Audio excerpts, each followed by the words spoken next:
Prince George will be allowed to skip the usual military service before becoming king, breaking centuries of tradition. The second in line to the throne will have the option to avoid the customary stint with the armed forces if he wishes. It would be a significant departure for the royal family as the monarch is commander-in-chief of Britain's forces. George's father, uncle, grandfather, great-grandmother and great-grandfather all served with the military, following a centuries-old precedent. Writing in this newspaper today, historian Dominic Sandbrook said, "The tradition of royals joining the armed forces, even for brief periods, lends crucial legitimacy to the monarchy." But speaking ahead of Prince George's 10th birthday on Saturday, a longtime friend of George's father, Prince William, said, "In theory, there is nothing to stop George from pursuing a career as an astronaut, for example, if that's what he wants, and then becoming king later. The rules are different now. He wouldn't necessarily have to follow the old formula of going into the military and then royal life. So, could Charlotte qualify as a doctor, for example? I don't see why not. It's less of a fishbowl now than when William and Harry were growing up."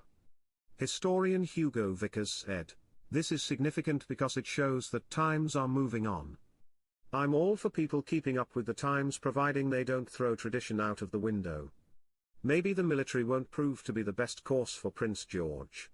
Although I would hope that he might do something like the Duke of Edinburgh Gold Award instead, which is non-competitive. For King Charles, his naval service in the 1970s was very helpful. It showed the country that he was gainfully employed and it was a role where he would not be using his title for commercial gain. Military service allows members of the royal family to have a sense of normal life, grants them a certain amount of freedom and teaches them all sorts of timekeeping and presentation skills which prove to be important for royal duties. What clearly doesn't work are those cases where members of the royal family go into commercial ventures. That always goes wrong. George showed some early interest in the military at the Royal International Air Tattoo, at RAF Fairford in Gloucestershire on Friday. He was given the task of partially raising the ramp on a huge C-17 transporter aircraft, and was delighted to sit in the cockpit and flick some switches. However, his parents the Prince and Princess of Wales have been determined to give him as normal an upbringing as possible, which, it appears, includes the freedom to follow his own interests as he grows up. Mr. Sandbrook added, "Military service is the last tradition that takes royal youngsters outside their sheltered lives of impossible privilege." But he acknowledged, times change, and institutions change with them. Who can blame him if he would rather pursue a different vocation? General Sir Richard Barrons, former head of Joint Forces Command, said, "I think the armed forces will think that's a bit of a shame, but that's all they are going to think." But he added that a military stint was a useful way for a young royal to serve in the years between you becoming an adult and when you take on the mantle of king. And royal biographer Ian Wilson came out against the idea, saying, "This is a very great change to the way it has always been done, and I think he should be told, sorry, you can't choose." It does feel like a bit of a snub to the armed forces. There could be another way in which Prince George does a stint in the army and then goes on to be an artist or a pastry chef or whatever interests him. On a point which may seem trivial, it is also helpful to have a uniform. Otherwise we may as well have a president in a suit as our head of state.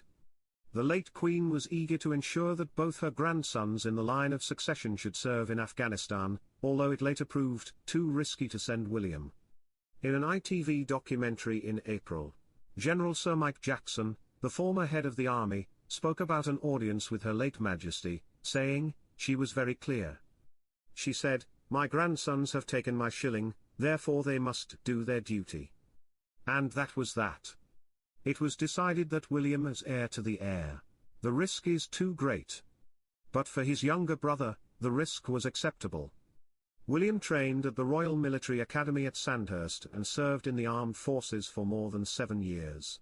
He was attached to the Blues and Royals Regiment of the Household Cavalry, and trained as a pilot at the RAF College, becoming a full-time pilot with the search and rescue team at RAF Valley in Anglesey, North Wales.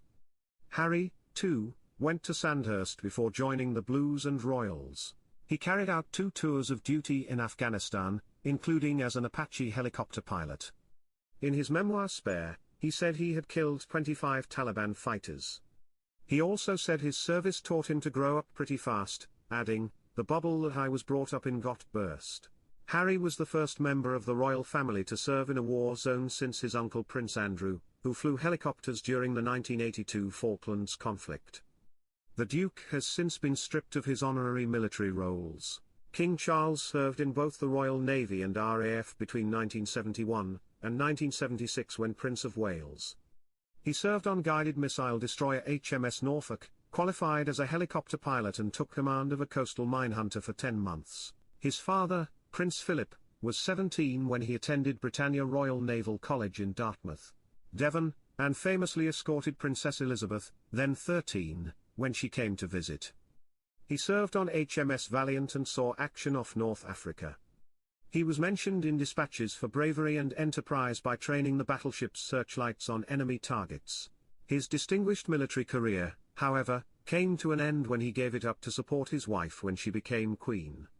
During the Second World War, the late Queen, as Princess Elizabeth, served with the Auxiliary Territorial Service, ATS, part of the army that women could join to carry out work that would free up men for frontline duties. She joined at 19, becoming the first female member of the royal family to serve on active duty, and trained as a driver and mechanic. The King's younger brother, Edward, Duke of Edinburgh, did not serve in the military but spent time as a Royal Marines officer cadet after leaving university. While Prince George's future career is still a long way off, those close to the Prince and Princess of Wales say that they want their children to be free to follow their interests. In the spirit of maintaining as normal an upbringing as possible, the Princess of Wales will next weekend bake a cake for George's 10th birthday, while the Prince has invited school friends to a party. Last month, George was seen looking round Eton with his parents, sparking speculation that he might follow in his father's footsteps into the elite school. A source close to the palace said, "If any of the Wales's 3 children had a particular passion, then their parents would be happy for them to pursue it."